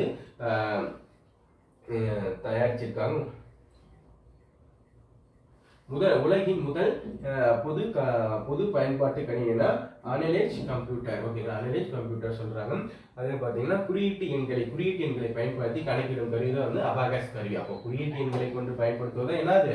நம்ம அபாகஸ் கருவின்னு சொல்லிட்டு சொல்லலாம். ஓகேங்களா? நெக்ஸ்ட் பாருங்க, ஒரு பொருளில் அடங்கியுள்ள மூலக்கூறுகளின் இயக்க ஆற்றலை எவ்வாறு அழைக்கலாம்னா வெப்பம் சொல்லிட்டு அழைக்கலாம். ஒரு பொருளில் அடங்கியுள்ள மூலக்கூறுகளின் இயக்க ஆற்றலை எவ்வாறு அழைக்கலாம்? வெப்பம் சொல்லலாம். வெப்பத்தின் எஸ்ஐ அலகு ஜூல் அல்லது கலோரி என்ற அலகால் பயன்படுத்தப்படும். வெப்பத்தின் எஸ்ஐ அலகு ஜூல் அல்லது கலோரி என்ற அலகால் வந்து பயன்படுத்தப்படுகிறது. நம்ம பார்த்தீங்கன்னா இது வந்து ஒவ்வொரு டர்மா வரும். பிசிக்ஸ், கெமிஸ்ட்ரி, பாட்னி, ஜுவாலஜி அப்படின்னு சொல்லிட்டு ஒவ்வொரு டாபிக்கா வந்து சயின்ஸ்ல வரும். ஓகேங்களா? இப்போ வந்து நெக்ஸ்ட் பாருங்க, இப்போ பிசிக்ஸ்ல பார்க்கும்போது வெப்பநிலை துல்லியமாக கணக்கிட பயன்படுவது வந்து வெப்பநிலை மானி. ஒரு பொருளில் எந்த ஒரு வெப்பமாக அல்லது குளிர்ச்சியாக உள்ளது என்பதை அளவிடும் கருவி தான் வந்து வெப்பநிலை என்றால். அப்போ ஒரு பொருள் இருக்கு. இப்போ ஒரு பொருள் இருக்குன்னா இந்த பொருள் இருக்குன்னா அந்த பொருள் வந்து வெப்பம் இருக்கா இல்லையா என்று அளவக்கூடியதான் வெப்பநிலைன்னு சொல்லிட்டு சொல்றாங்க. ஓகேங்களா? வெப்பநிலையின் எஸ்ஐ அலகுனா அதை ஃபர்ஸ்ட்லயே பார்த்துச்சு. வெப்பநிலையின் எஸ்ஐ அலகு வந்து கெல்வின். பிற அலகுகள் வந்து செல்சியஸ், பாரன்ஹீட். அப்போ வெப்பநிலை எஸ்ஐ கொதிநிலை எவ்வளோ? கொதிநிலை 100 டிகிரி செல்சியஸ்ல இருக்கும். ஓகேங்களா? ஃபாரன்ஹீட்ல எவ்வளோ, கெல்வின்ல எவ்வளோன்னு சொல்லிட்டு நீங்க வந்து கமெண்ட் பாக்ஸ்ல கமெண்ட் பண்ணுங்க. ஓகேங்களா? ஏன்னா அது மாதிரி வந்து டெப்தா வந்து கேட்பாங்க. ஓகேங்களா? நெக்ஸ்ட் பாருங்க, எந்த ஒரு வெப்பநிலை நீர் கொதிக்க துவங்கி வெப்பநிலையில் வந்து நிலையாக நிற்கிறதோ அந்த வெப்பநிலை தான் நீரின் கொதிநிலை என்று பெயர். ஓகேங்களா? சாதாரண அறை வெப்பநிலையில் உள்ள நீரின் வெப்பநிலை. அப்போ நல்லா ஞாபகம், சாதாரணமாக அறை வெப்பநிலையில் உள்ள நீரின் வெப்பநிலை எவ்வளவு? அறை வெப்பநிலை எவ்வளவு? 30 டிகிரி செல்சியஸ் சொல்லிட்டு சொல்லலாம். ஓகேங்களா? அப்போ சாதாரணமாக அறை வெப்பநிலையில் உள்ள இது வந்து 30 டிகிரி செல்சியஸ் சொல்லலாம். நெக்ஸ்ட் பாருங்க, ஆப்பிரிக்காவில் உள்ள லிபியாவில் 1922ஆம் ஆண்டில் ஒரு நாள் காற்றின் வெப்பநிலையானது 96 டிகிரி செல்சியஸ் காணப்பட்டுள்ளது. அப்ப பாருங்க, ஆப்பிரிக்காவில் வந்து 1922ஆம் ஆண்டு ஒரு காற்றினுடைய வெப்பநிலை எவ்வளவா மாறிக்கிறது? 59 டிகிரி செல்சியஸ் வந்து கணக்கிடப்பட்டுள்ளது. அது அண்டார்டிகா கண்டத்தின் வெப்பநிலையானது உலகிலேயே மிக குறைந்த வெப்பநிலை அளவாகும். இது வந்து -89 டிகிரி. அப்போ ஆப்பிரிக்காவில்னா 59 டிகிரி செல்சியஸ் அதிகமா வெப்பநிலை இருக்குது. அண்டார்டிகானா -109 டிகிரி கம்மியா இருக்குது. நமது உடலில் வந்து சராசரி வெப்பநிலை வந்து 37 டிகிரி செல்சியஸ். அப்போ அறை வெப்பநிலைனா சாதாரண அறை வெப்பநிலைன்னு வந்து உள்ள நீரின் உள்ள வெப்பநிலைனா 30 டிகிரி செல்சியஸ். ஆப்பிரிக்கா லிபிரியா நாட்டில் 1922ஆம் ஆண்டு ஒரு காற்றின் வந்து வெப்பநிலை வந்து 59 டிகிரி செல்சியஸ் வந்து வெப்பநிலை தான் ஆப்பிரிக்காவில் வந்து 59 அதிகரிச்சுக்குது. அது அண்டார்டிகா வந்து அண்டார்டிகா ஒரு குளிர் பிரதேசம், பனிகள் நிறைந்த பகுதி. அதனால வந்து என்ன பண்ண -89 டிகிரில வந்து குறைவா இருக்குது. ஓகே, நமது உடலின் சராசரி வெப்பநிலை பார்த்தீங்கன்னா 37 டிகிரி செல்சியஸ். ஓகேங்களா? நெக்ஸ்ட் பாருங்க, காற்றின் வெப்பநிலையானது 15 டிகிரி செல்சியஸ். அப்போ காற்றின் வெப்பநிலையானது 15 டிகிரி செல்சியஸ் முதல் 20 டிகிரி செல்சியஸ் அளவில் இருக்கும் பொழுது நம்ம உடலின் குளிர்ச்சியாக உணர்கிறோம். அப்போ நம்ம உடல்ல வந்து எப்ப குளிர்ச்சியை நம்ம உணர்கிறோம் வச்சுக்கோங்களேன், 15 டிகிரி செல்சியஸும் 20 டிகிரி செல்சியஸ்க்குள்ள வந்து குளிர்ச்சியா இருந்தா நம்மளுக்கு வந்து நம்ம வந்து அந்த வந்து குளிர்ச்சியை வந்து நம்ம வந்து உணர்றோம்னு சொல்லிட்டு சொல்றாங்க. ஓகேங்களா? அதே 230 ஒரு கிராம் நீரில் வெப்பநிலையானது 1 டிகிரி செல்சியஸ் ஒரு டிகிரி சென்டிகிரேட் உயர்த்த பயன்படும் வெப்பநிலை அளவு என்பது 1 கலோரி. அப்போ ஒரு கலோரினா என்னன்னு ஃபர்ஸ்ட் தெரியணும். ஒரு கலோரினா ஒரு கிராம் நீரில் வந்து வெப்பநிலை 1 டிகிரி செல்சியஸ், நல்லா ஞாபகம் வச்சுக்கோங்க. அப்போ ஒரு கிராம் நீரில் வந்து ஒரு கிராம் நீர்ல 1 டிகிரி வந்து செல்சியஸ் வந்து 1 டிகிரி சென்டிகிரேட்ல வந்து உயர்த்த பயன்படும் வெப்ப அளவு தான் வந்து என்ன சொல்றாங்க, ஒரு கலோரின்னு சொல்றாங்க. ஓகேங்களா? நெக்ஸ்ட் பாருங்க. அதுக்கப்புறம் பாருங்க 231 வெப்பத்தொடர்பில் உள்ள இரு பொருட்கள் வெப்பநிலைகளை சமமாக இருப்பது அது வெப்பச்சமன். அப்போ ஒரு வெப்பத்தொடர் இருக்குன்னா 2 பொருட்களையும் வந்து தொடர்னா இதுலயும் அந்த தொடர்ந்து போறதா தொடர். ஒரு வெப்பத்தொடர் இருக்குன்னு வச்சுக்கோங்க. இதுதான் பாருங்க, இந்த முனைக்கும் இந்த முனையும் இருக்கு. இந்த வெப்பத்தொடர் போகுதுன்னா இந்த முனையிலையும் இந்த முனையிலையும் சரியா இருக்கு, அது வந்து வெப்ப சமநிலைன்னு தான் சொல்றாங்க. ஓகே, வெப்பத்தொடரில் உள்ள இரு பொருட்களின் வெப்பநிலை சமமாக இருந்தால் அது வெப்ப சமநிலை. பொருட்கள் வெப்பப்படுத்தும் போது விரிவடைந்து குளிர்ச்சியடையும் போது சுருக்கம் அடைகிறது. அப்போ பொருட்கள் என்ன பண்றாங்க, பொருட்கள் வந்து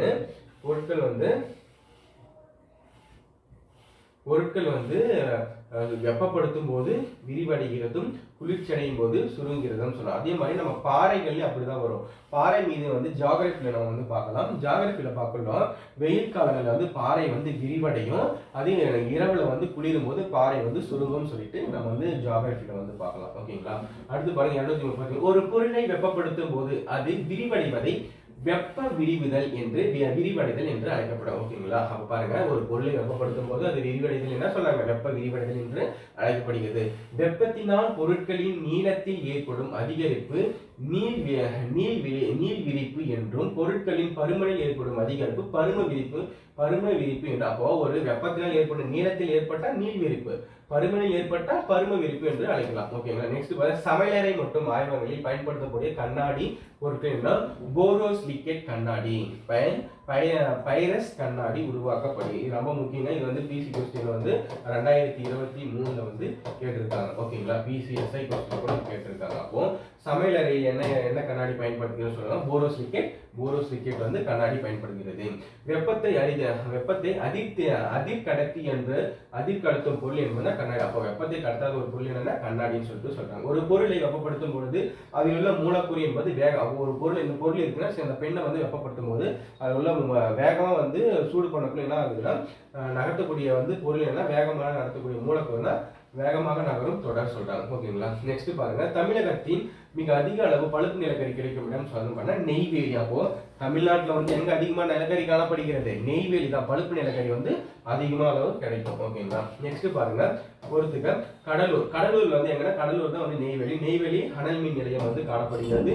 திருவள்ளூர்ல பாத்தீங்கன்னா எண்ணூர் அனல் மின் நிலையம் காணப்படுகிறது. கன்னியாகுமரியில் வந்து ஆரல்வாய் மொழி காணப்படுகிறது. திருநெல்வேலி வந்து கயத்தாறு இருக்கு. ஓகேங்களா? கயத்தாறு அனல் மின் நிலையம் வந்து காணப்படுகிறது. ஓகேங்களா? வேதியாற்றலை மின்னாற்றலாக மாற்றும் ஒரு கருவி என்ன, மின்கலன். இது ரொம்ப முக்கியங்க. வேதியாற்றலை மின்னாற்றலாக மாற்றும் கருவி என்ன சொல்றாங்க, மின்கலன். வேதியாற்றலை மின்னாற்றலாக மாற்றும் கருவி என்னன்னு சொல்றாங்க, மின்கலன் சொல்லிட்டு சொல்லலாம். ஓகேங்களா? ஒரு முதன்மை மின்கலன்களை மீண்டும் முன்னேற்றம் செய்ய இயலாது. ஒரு முதன்மை மின்கலன் இருக்குதுன்னா அந்த மின்கலனை மீண்டும் மின்னேற்றம் செய்ய முடியாதுன்னு சொல்லிட்டு சொல்லிடுறாங்க. ஓகே, இவற்றை ஒரு முறை மட்டுமே பயன்படுத்த இயலும்.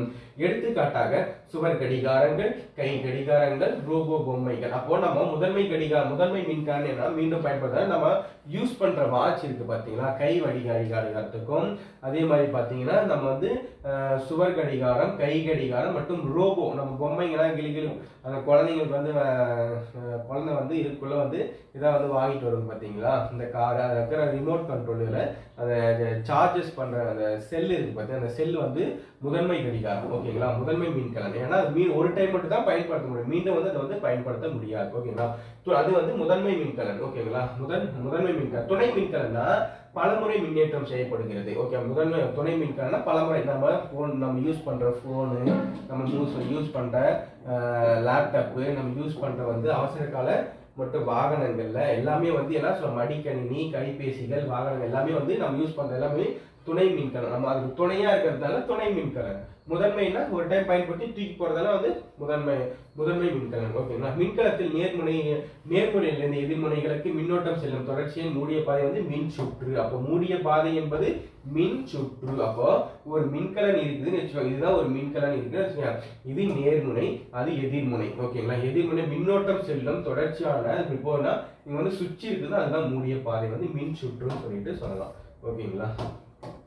நெக்ஸ்ட் வாங்க, நெக்ஸ்ட் பார்க்கலாம்.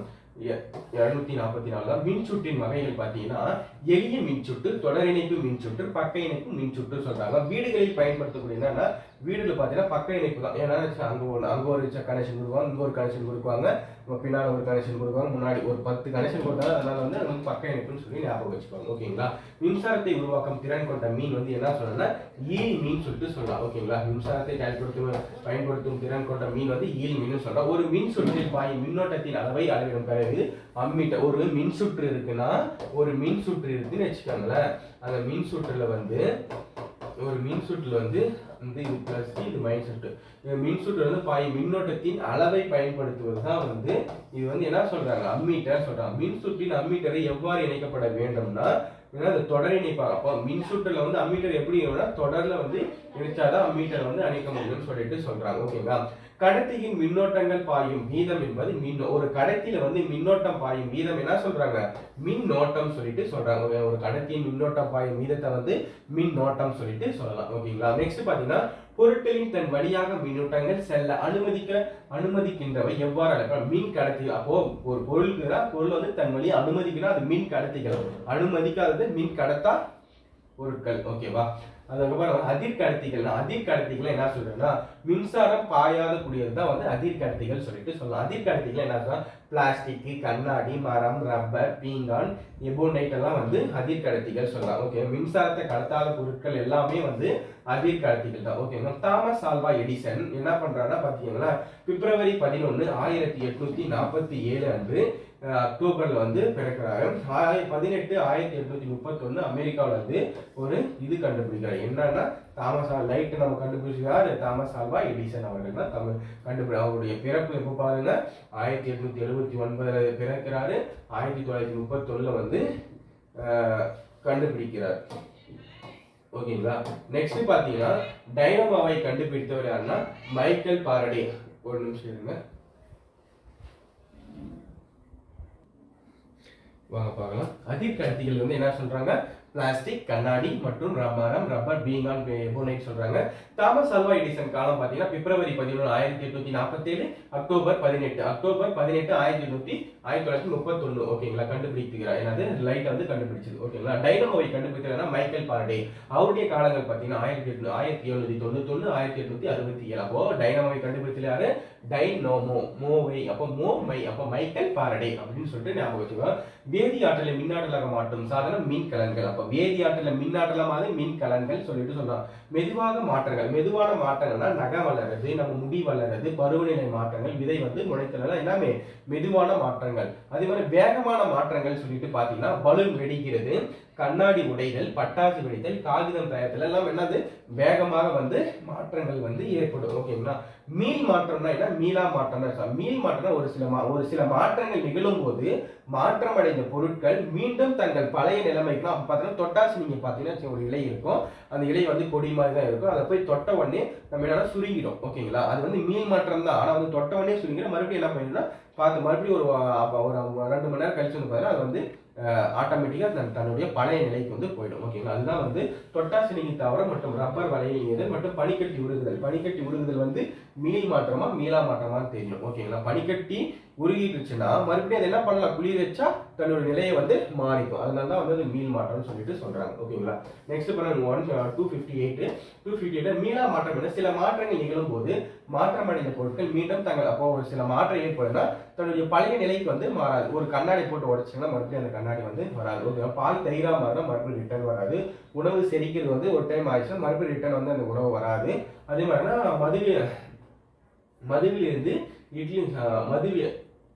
மாவிலிருந்து இட்லி வந்து தயாரிக்கிறதா வந்து ஒரு டைம் இட்லி செஞ்சுட்டா மறுபடியும் வந்து மாவை வந்து வராது. ஓகேங்களா. இயற்பியல் மாற்றங்கள் சொல்லிட்டு பார்க்கலாம். 259 வந்து ஒரு பொருளின் வேதியியல் இயல்பு மாறாமல் அதன் இயற்பியல் பண்புகளில் மட்டுமே மாற்றம் நிகழ்வது. அப்போ ஒரு பொருள்ல வந்து வேதியியல் மாற்றம் எது நடைபெறாம இயற்பியல் மாற்றம் மட்டும் நடைபெறதா என்ன சொல்றாங்க, எந்த மாற்றம் ஏற்படாது, இயற்பியல் மாற்றம் மட்டும் ஏற்பட்டா அது மட்டுமே மாற்றங்கள் வந்து இயற்பியல் மாற்றம் சொல்லலாம். அது என்னென்ன இயற்பியல் மாற்றம்னா நம்ம இயற்கையா நடைபெறது பாருங்க. பனிக்கட்டி உருகுதல், உப்பு அல்லது சர்க்கரை கரைதல் ஆகும், ரப்பர் வளைவினை வந்து இழுத்தல் சொல்லலாம். அப்போ இயற்பியல் மாற்றம்னா பனிக்கட்டி உருகுறது தன்னாலே தான் இதாகும். உப்பு சர்க்கரை வந்து தண்ணியில் கொட்டினா என்ன கரைஞ்சிடும், இயல்பாகவே கரைஞ்சிடும். ரப்பர் வந்து இப்படி இழுத்தாலும் மறுபடியும் அந்த இதுதான் வந்துடும். ஓகேங்களா. நெக்ஸ்ட் பாருங்க, பனிக்கட்டி வந்து வெப்பப்படுத்தி நீராக மாற்றுதல் என்பது உருகுதல். இது கேட்டிருக்காங்க, சின்ன எக்ஸாம்ல வந்து கேட்பாங்க. ஓகேங்களா. பனிக்கட்டி வெப்பப்படுத்தி நீராக வந்து உருகுதல், நீரை வந்து வெப்பப்படுத்தி நீராவியாக மாறுதல். அப்போ பனிக்கட்டி வெப்பப்படுத்தி நீராக மாறுதல் என்ன சொல்றாங்க, பனிக்கட்டி உருகிறோம், அதனால உருகுதல். நீரை வெப்பப்படுத்தி நீராவியாக அது என்ன, ஆவியாக, அது ஆவியாதல். நீரை குளிர்வித்து மாற்றுதல்னா நீர் குளிர்ஞ்சினா ஆவி வந்து சுருங்குதல். அப்போ நீரை குளிர்விக்கிறது என்ன சொல்றாங்க, மேகமாய்ப்பு, மேகத்தை வந்து குளிர் வச்சு தான் மழையா போறாங்க, ஆவி சுருங்குதல் சொல்லிட்டு சொல்லலாம். ஓகேங்களா. நீர் குளிர் வைத்து பனிக்கட்டியாக மாறலாம். அப்போ நீரை வந்து நம்ம வந்து ஃப்ரிட்ஜில் வச்சுன்னா ஐஸ் மாதிரி மாறி அது வந்து என்ன உரைதல் சொல்லிட்டு சொல்லலாம். ஓகேங்களா. அன்றாட வாழ்வில் தான் எல்லாமே நம்ம பார்க்கணும். ஓகேங்களா. சயின்ஸ், பிசிக்ஸ், கெமிஸ்ட்ரி, மேக்ஸ் கூட அன்றாட வாழ்வில் தான். ஓகேங்களா. ஒரு திடப்பொருட்களை வெப்பப்படுத்தும் பொழுது திரவமாக்காமல் நேரடியாக வாயு நிலைக்கு மாறின பதங்கமாதல் எடுத்துக்காட்டு கற்பூரம் அல்லது நாப்தலின் சொல்லிட்டு சொல்லலாம். ஓகேங்களா. பதங்கமாதல் எடுத்துக்காட்டு கற்பூரம் அல்லது நாப்தலின் சொல்லலாம். நீர்ம துகளில் கற்பூரம் மட்டும் தான் கொடுத்துருக்கு, ஆனா வந்து நாப்தலின் வந்து எக்ஸ்ட்ரா சொல்றேன். ஓகேங்களா. அதே மாதிரி பாருங்க, திண்ம நூல்கள் தனித்தனி மூலக்கூறுகளாக பிரிக்கப்பட்டு நீர்ம மூலக்கூறுகள் இடையே விரோதல் என்ன சொன்னா கரைதல். அப்போ திண்ம துகள்கள் வந்து தனித்தனி மூலக்கூறுகளாக பிரிக்கப்பட்டு நீர்ம மூலக்கூறுகளுக்கு இடையே விரோதல் வந்து கரைதல் சொல்லிட்டு சொல்லலாம். கரைபொருளை கரைக்கக்கூடிய பொருட்கள் வந்து கரைப்பான். கரைபொருளை கரைக்கக்கூடிய வந்து கரைப்பான். கரைபொருளில் கரையக்கூடிய பொருள் வந்து கரைபொருள். அப்போ கரைபொருளை கரைக்கக்கூடிய பொருள் என்னன்னா கரைப்பான். கரைப்பான் வந்து கரைப்பானில் வந்து கரையக்கூடிய பொருள் என்ன, கரைபொருள். ஓகேங்களா. நல்லா புரிஞ்சு கேள்வியை வந்து ஒரு டைமுக்கு 2 டைம் வாசித்தாதான் அதனுடைய நம்மளுக்கு சரியான வந்து பதில் வந்து அளிக்க முடியும். ஓகேங்களா. அவ பாருங்க, கரைபொருள் பிளஸ் கரைப்பான் என்னன்னா கரைபொருளும் கரைப்பானும் சேர்ந்ததான் கரைசலா உருவாகுது. நீர் ஒரு பொது கரைப்பான். அப்ப நீர் என்றது என்ன சொல்றாங்க, ஒரு பொது கரைப்பான். நீர் என்பது ஒரு பொது கரைப்பான். இதுல வந்து பாத்தீங்கன்னா வேதியியல் மாற்றங்கள் என்ன இருக்கு, இயற்பியல் மாற்றங்கள் பார்த்தாச்சு. வேதியியல் மாற்றங்கள், பொருட்களில் வேதியியல் பண்புகள் மாற்றம் ஏற்பட்டால் அது வேதியியல் மாற்றங்கள் எனப்படும். வேதியியல் மாற்றம்னா என்ன சொல்றது, ஒரு நிலை இயல்பு இருக்குன்னா அது புதிதாக ஒரு உருவாகுதுன்னா அது வந்து இயல்பு வேதியியல் மாற்றம். அப்போ ஒரு மரத்தை வந்து எரிக்கிறங்க, அப்புறம் சோளத்தை வந்து பொறிக்கிறங்க, அப்போ வெள்ளி ஆபரணம் நம்ம போறாங்க பார்த்தீங்கன்னா கழுத்துல போறது கருமை ஆகிறது. அதெல்லாம் வந்து என்ன சொல்றாங்க, அது இருக்கிறது ஒரு கலர், ஆனா வந்து என்ன ஆகுது, அது வேதியியல் நம்மளுடைய உடம்பு ரியாக்ஷனால வந்து அது வந்து வேற மாற்றங்கள், அதுதான் வந்து வேதியியல் மாற்றம் சொல்லிட்டு சொல்லலாம். ஓகேங்களா. வேதியியல் மாற்றங்கள் என்பது புதிய பொருட்களை வந்து வேதி மாற்றத்தில் ஏற்படும், அது வேதியியல் மாற்றம் எனப்படும். வேதி மாற்றத்தின் புதிய பொருட்களை வந்து உண்டாக்கும். மரம் எரித்தல், சோளம் பொரித்தல், வெள்ளி ஆபரணங்கள் கருமையாதல் மற்றும் ரப்பர் துருப்பிடித்தல், இரும்பு துருப்பிடித்தல் சொல்லிட்டு சொல்றாங்க. ஓகேங்களா. இயற்பியல் மாற்றத்திற்கும் வேதியியல் மாற்றத்திற்கு வேறுபாடு என்னன்னா, இயற்பியல் மாற்றம்னா என்னது அப்படியேதான் இருக்கும், வேதியியல் மாற்றம் புதுசா உருவாகும். அப்போ இயற்பியல் மாற்றம்னா புதிய பொருட்கள் உருவாகாது, இதுல வந்து புதிய பொருட்கள் உருவாகும். வேதியியல்பு மாற்றம் ஏற்படாது, இதுல வந்து வேதியியல் மாற்றம் ஏற்படும். இது ஒரு தற்காலிக மாற்றம் தான் இயற்பியல் மாற்றம், இது வந்து ஒரு நிரந்தர மாற்றம் தான் வேதியியல் மாற்றம். இது ஒரு மீள்வினை. இயற்பியல் மாற்றம் என்பது ஒரு மீள்வினை, இது வந்து மீளா வினை. ஓகேங்களா. விரும்பத்தக்க மாற்றங்கள் 272 பாருங்க. விரும்பத்தக்க மாற்றங்கள் சுற்றுச்சூழலுக்கு பயன் தரும் அல்லது சுற்றுச்சூழலை பாதிக்காத நம்மால் விரும்பப்படும் மாற்றங்கள். அப்போ சுற்றுச்சூழலை பாதிக்காத, சுற்றுச்சூழலை நம்மால் விருப்பப்படும் மாற்றங்கள் வந்து விரும்பத்தக்க மாற்றங்கள். என்னன்னா காய் வந்து கனியா மாறுது, பருவநிலை மாற்றங்கள், தாவரங்கள் வளருதல், உணவு சமைத்தல், பால் தயிராதல் எல்லாம் என்னது விரும்பத்தக்க மாற்றங்கள். விரும்பத்தகாத மாற்றங்கள் என்ன சொல்லலாம், காடுகளை அழிக்கிறது, தீய செயல்கள், காடுகளை அழித்தல், பழம் அழுகிறது, இரும்பு துருப்பிடிக்கிறது, என்னது விரும்பத்தகாத மாற்றங்கள். இயற்கையான மாற்றங்கள் பாருங்க, புவியின் சுழற்சி. அப்ப இயற்கை மாற்றங்கள் என்ன நம்மளுக்கு தெரியும். ஓகேங்களா. விரும்பத்தக்க மாற்றங்கள், விரும்பத்தகாத மாற்றங்கள் தெரியும். இயற்கை மாற்றங்கள் நம்மளுக்கு தெரியல. இயற்கைனா நம்ம பூமி சுழல்றதோ இயற்கை தான், மழை பெய்யறதோ இயற்கை தான். செயற்கை மழை வர வைக்கிறாங்க, இருந்தாலும் வந்து மழை பெய்தல் வந்து இயற்கையால தானே வருது முக்காவாசி. அது அமாவாசை பௌர்ணமி எல்லாம் வருது, அதனால இயற்கை தான்.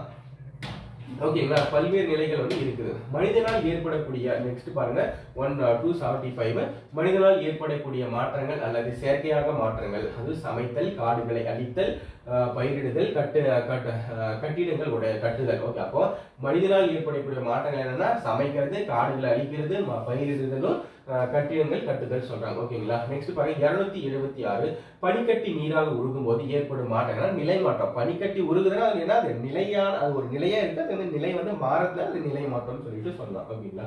நெக்ஸ்ட் பாருங்க வளிமண்டலத்தின் அடுக்குகள் வந்து இது ரொம்ப முக்கியங்க. வளிமண்டலத்தின் அடுக்குகள் எஸ்ஐ எக்ஸாம்ல கண்டிப்பா இந்த மாதிரி அடுக்குகள் வந்து நம்மளுக்கு வந்து கேட்டுருவாங்க. ஓகேங்களா. அடுக்குகள் வந்து கம்பல்சரி ஒரு மார்க் கேட்டுருவாங்க.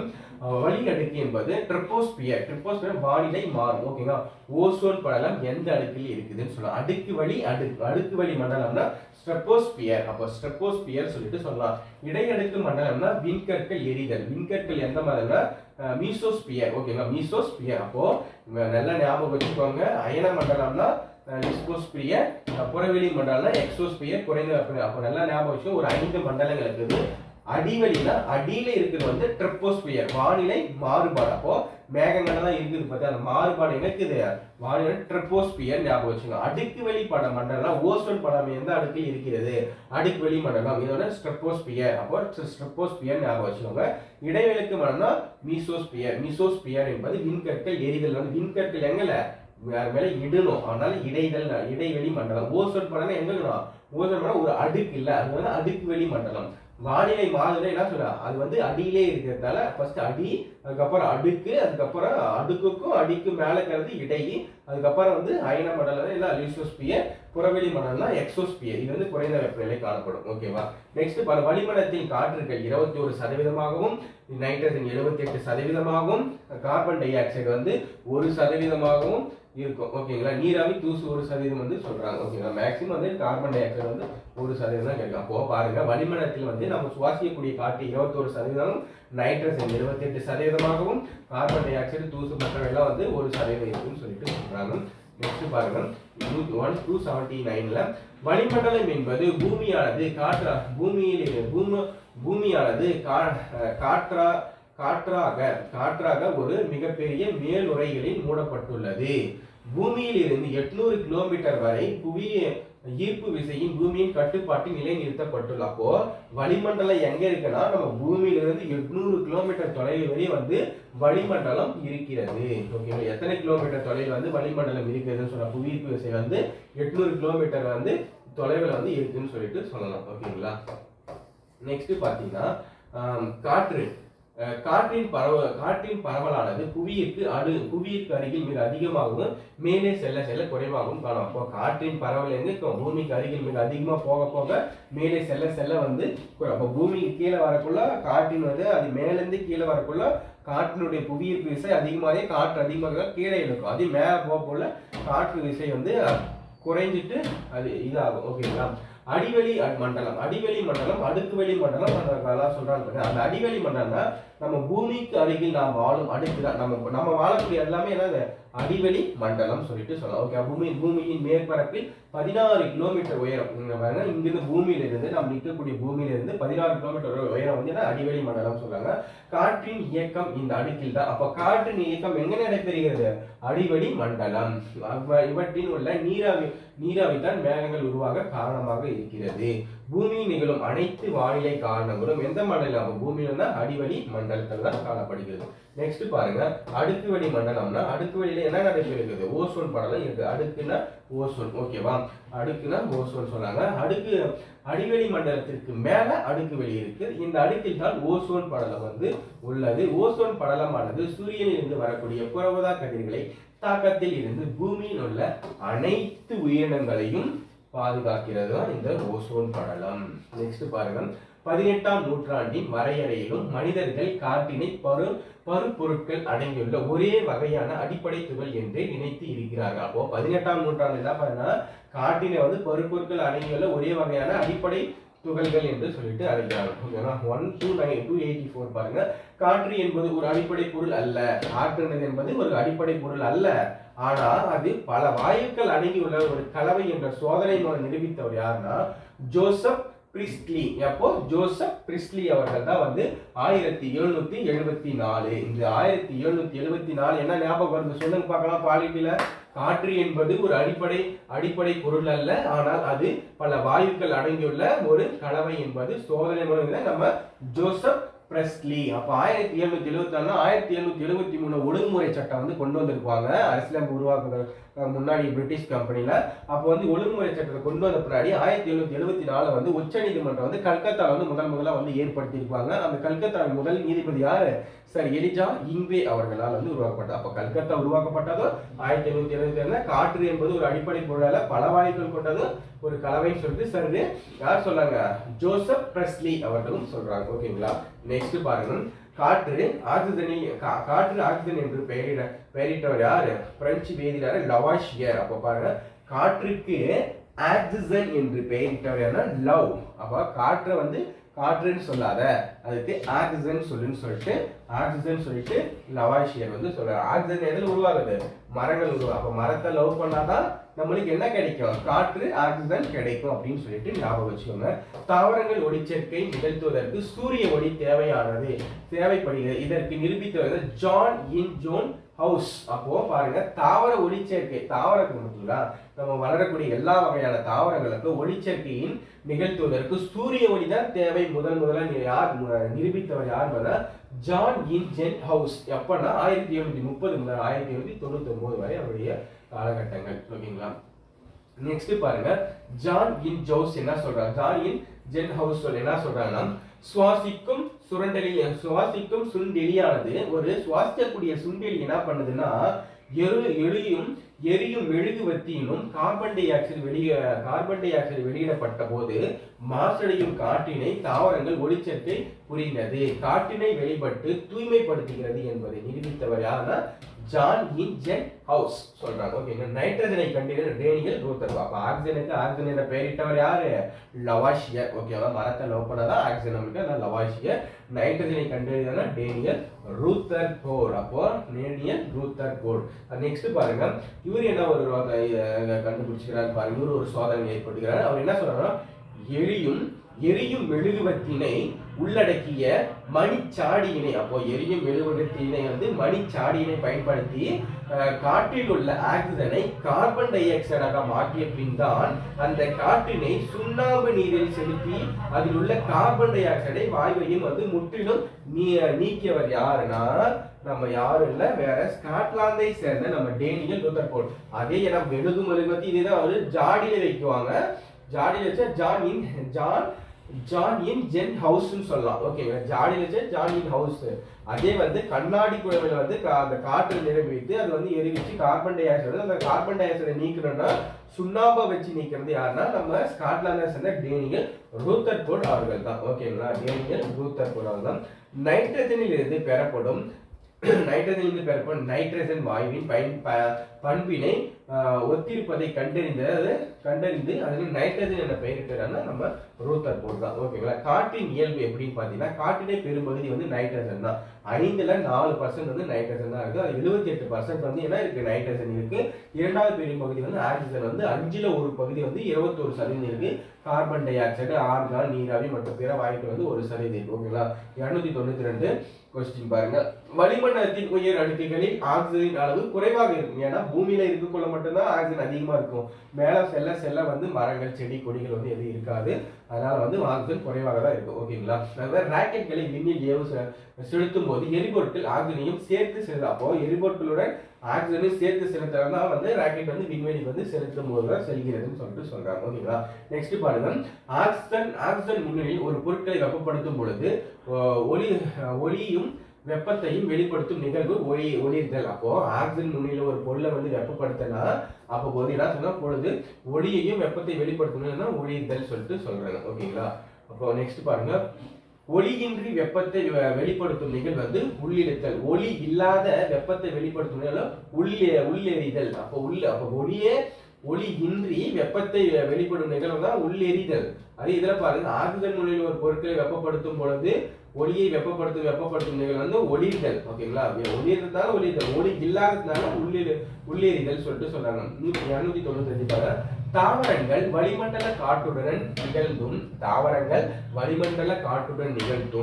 வாயு பரிமாற்றங்கள் அவற்றின் இலையில் உள்ள ஸ்டோமெடா என்ற மிக சிறிய இலைத்துளைகளின் மூலம் நடைபெறுகிறது. இது வந்து பிசி கொஸ்டின் வந்து கேட்டிருக்காங்க. ஓகேங்களா, பிசி 2025 வந்து கூற்றுக்காரத்துல வச்சிருந்தாங்க. ஓகேங்களா, தாவரங்கள் வளிமண்டல காற்றுடன் நிகழ்த்தும் வாயு பரிமாற்றம் அமைந்துள்ள இலையில் உள்ள ஸ்ட்ரோமெடா என்ற மிக சிறிய இலைத்துளைகளின் மூலம் நடைபெறுகிறது. தாவரங்கள் அவற்றிலுள்ள உணவினை ஒளிச்சேர்க்கையின் மூலம் உற்பத்தி. அப்போ தாவரம் வந்து எதன் மூலம் உணவை உற்பத்தி செய்யறதுனா ஒளிச்சேர்க்கையின் மூலம் தான் வந்து உணவை வந்து சேமிக்கிறது சொல்லிட்டு சொல்லலாம். ஓகேவா, ஒளிச்சேர்க்கையின் போது சூரிய ஒளியில் உறிஞ்சப்படுவது என்னன்னா பச்சையம் தான் உறிஞ்சப்படுகிறது. நெக்ஸ்ட் பாருங்க, ஒளிச்சேர்க்கையின் சமன்பாடு என்னன்னா CO2 carbon di oxide plus நீர் H2O நீர் பிளஸ் சூரிய ஒளி பச்சையம் பிளஸ் உணவு பிளஸ் O2. ஓகேங்களா, இதுதான் வந்து அதனுடைய வாய்ப்பாடு.